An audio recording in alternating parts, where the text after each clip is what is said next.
President Donald Trump അടുത്തിടെ ഒരു അഭിമുഖത്തിൽ നടത്തിയ പരാമർശങ്ങൾ അമേരിക്കൻ രാഷ്ട്രീയത്തിൽ വലിയ പ്രത്യാഘാതങ്ങൾ സൃഷ്ടിച്ചിരിക്കുകയാണ്.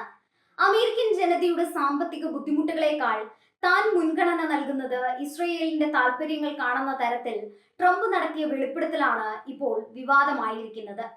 പ്രമുഖ അമേരിക്കൻ ഓൺലൈൻ വാർത്താ മാധ്യമമായ ദി യങ് ടർക്സിന്റെ സെങ് ഉയഗുറും അന കസ്പീരിയനും ഈ വിഷയത്തെക്കുറിച്ച് നടത്തിയ വിശകലനം ലോകശ്രദ്ധ നേടുകയാണ്.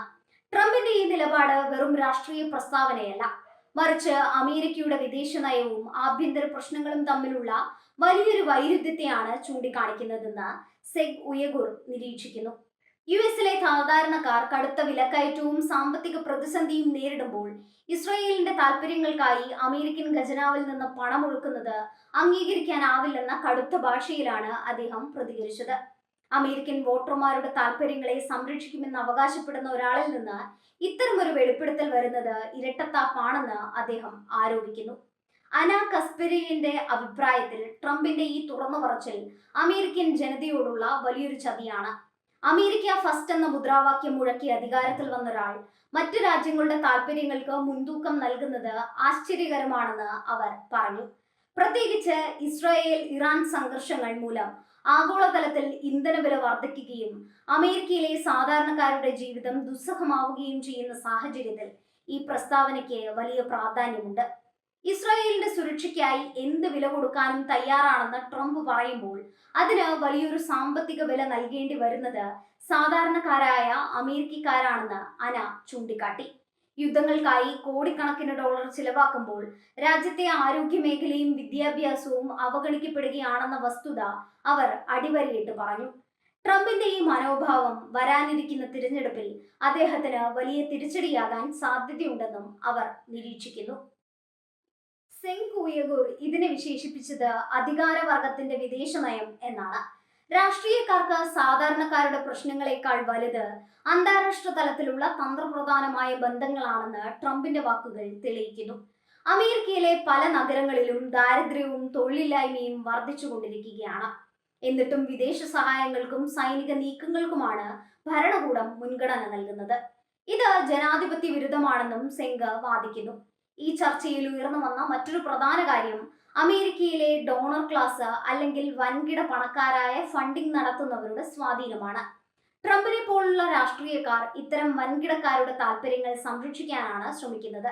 ഇസ്രയേലിന് അനുകൂലമായ നിലപാടുകൾ എടുക്കുന്നത് വഴി ഈ വിഭാഗത്തിന്റെ പിന്തുണ ഉറപ്പാക്കുകയാണ് അദ്ദേഹത്തിന്റെ ലക്ഷ്യമെന്നും യങ് ടർക്സ് നിരീക്ഷിച്ചു. അമേരിക്കൻ മാധ്യമങ്ങൾ പലപ്പോഴും ഇത്തരം വിഷയങ്ങൾ വേണ്ട വിധം ചർച്ച ചെയ്യുന്നില്ലെന്ന് അന കസ്പെരിയൻ കുറ്റപ്പെടുത്തി. വിദേശ നയത്തിലെ പാളിച്ചകൾ മൂലം സാധാരണക്കാരൻ അനുഭവിക്കുന്ന ദുരിതങ്ങൾ വാർത്തകളിൽ മറച്ചു പിടിക്കപ്പെടുകയാണ്.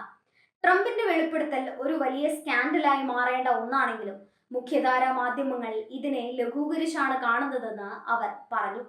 ട്രംപ് തന്റെ ഭരണകാലത്തും ഇസ്രയേലിന് അനുകൂലമായ കടുത്ത നിലപാടുകൾ എടുത്തിരുന്നു. എന്നാൽ ഇപ്പോൾ അത് തുറന്ന് സമ്മതിക്കുന്നത് വഴി അദ്ദേഹം തന്റെ യഥാർത്ഥ മുൻഗണനകൾ വ്യക്തമാക്കുകയാണ് ചെയ്തിരിക്കുന്നത്. ഇത് കേവലം റിപ്പബ്ലിക്കൻ പാർട്ടിയുടെ മാത്രം പ്രശ്നമല്ല, മറിച്ച് അമേരിക്കൻ രാഷ്ട്രീയത്തിലെ ഒരു പൊതു പ്രവണതയാണെന്നും സെങ് കൂട്ടിച്ചേർത്തു. സാധാരണക്കാരായ വോട്ടർമാർക്ക് ഇതിൽ വലിയ അമർഷമുണ്ടെന്ന് സർവേകൾ സൂചിപ്പിക്കുന്നു. സ്വന്തം രാജ്യത്തെ സാമ്പത്തിക നില തകരുമ്പോൾ വിദേശത്ത് യുദ്ധം ചെയ്യാനും സഹായം നൽകാനും പണം കണ്ടെത്തുന്നത് ആർക്കു വേണ്ടിയാണെന്ന ചോദ്യം പ്രസക്തമാണ്. ട്രംപിന്റെ ഈ പ്രസ്താവന ഡെമോക്രാറ്റുകൾക്ക് വലിയൊരു ആയുധമായി മാറിയേക്കാം. എങ്കിലും ബൈഡൻ ഭരണകൂടവും സമാനമായ രീതിയിലാണ് മുന്നോട്ട് പോയത് എന്നതിനാൽ ജനങ്ങൾ ആരെ വിശ്വസിക്കണം എന്നറിയാത്ത അവസ്ഥയിലാണ്. ചർച്ചയുടെ അവസാന ഭാഗത്ത് അമേരിക്കയുടെ ഭാവിയെക്കുറിച്ച് സെങ് ആശങ്ക പ്രകടിപ്പിച്ചു. സ്വന്തം ജനതയുടെ ക്ഷേമത്തെക്കാൾ വിദേശ താല്പര്യങ്ങൾക്ക് വില കൽപ്പിക്കുന്ന ഒരു നേതാവിന് രാജ്യത്തെ മുന്നോട്ട് നയിക്കാനാവില്ലെന്ന് അദ്ദേഹം പറഞ്ഞു. ട്രംപ് സത്യസന്ധമായി തന്റെ വികാരം വെളിപ്പെടുത്തിയെങ്കിലും അത് അമേരിക്കയുടെ നാശത്തിനാകും വഴിവെക്കുക എന്ന് അദ്ദേഹം മുന്നറിയിപ്പ് നൽകി. ഇത്തരത്തിലുള്ള ചർച്ചകൾ സോഷ്യൽ മീഡിയയിൽ വലിയ ചലനങ്ങൾ സൃഷ്ടിക്കുന്നുണ്ട്. പ്രത്യേകിച്ച് യുവാക്കൾക്കിടയിൽ ട്രംപിന്റെയും നിലവിലെ ഭരണകൂടത്തിന്റെയും വിദേശ നയങ്ങളോടുള്ള എതിർപ്പ് വർദ്ധിച്ചു വരികയാണ്. ഇസ്രായേൽ പാലസ്തീൻ വിഷയത്തിലും ഇറാനുമായുള്ള സംഘർഷത്തിലും അമേരിക്ക സ്വീകരിക്കുന്ന നിലപാടുകൾ സാമ്പത്തികമായും ധാർമ്മികമായും തെറ്റാണെന്ന് യങ് ടർക്സ് വാദിക്കുന്നു. ഡൊണാൾഡ് ട്രംപിന്റെ ഈ വെളിപ്പെടുത്തൽ അമേരിക്കൻ രാഷ്ട്രീയത്തിലെ ഒരു നിർണായക ഘട്ടത്തെയാണ് സൂചിപ്പിക്കുന്നത്. രാജ്യാന്തര ബന്ധങ്ങൾ നിലനിർത്തുന്നതിനിടയിൽ സ്വന്തം ജനതയെ മറന്നുപോകുന്ന ഭരണാധികാരികളുടെ രീതിക്കെതിരെയുള്ള വലിയൊരു താക്കീതാണ് സെങ്കുയഗുറും അന കസ്പീരിയനും നൽകുന്നത്. ഇത് കേവലം ഒരു വാർത്തയല്ല, മറിച്ച് അമേരിക്കയുടെ ആഭ്യന്തര സുരക്ഷയെയും സാമ്പത്തിക ഭദ്രതയെയും ബാധിക്കുന്ന ഗൗരവകരമായ വിഷയമാണെന്ന് ഇത് വ്യക്തമാക്കുന്നു. ട്രംപിന്റെ വാക്കുകൾ ശരിയാണെങ്കിൽ അമേരിക്കൻ ജനത തങ്ങളുടെ വോട്ട് ആർക്ക് നൽകണമെന്ന കാര്യത്തിൽ പുനർചിന്തനം നടത്തേണ്ടി വരും. വരാനിരിക്കുന്ന തിരഞ്ഞെടുപ്പിൽ ഇതൊരു മുഖ്യ ചർച്ചാ വിഷയമാകുമെന്ന കാര്യത്തിൽ സംശയമില്ല. സാധാരണക്കാരന്റെ പോക്കറ്റിൽ നിന്ന് പണമെടുത്ത് വിദേശത്ത് യുദ്ധം നടത്തുന്ന രീതിക്ക് മാറ്റം വരുത്താൻ ഇത്തരം ചർച്ചകൾ സഹായിക്കുമെന്ന് യങ് ടർക്സ് പ്രത്യാശിക്കുന്നു.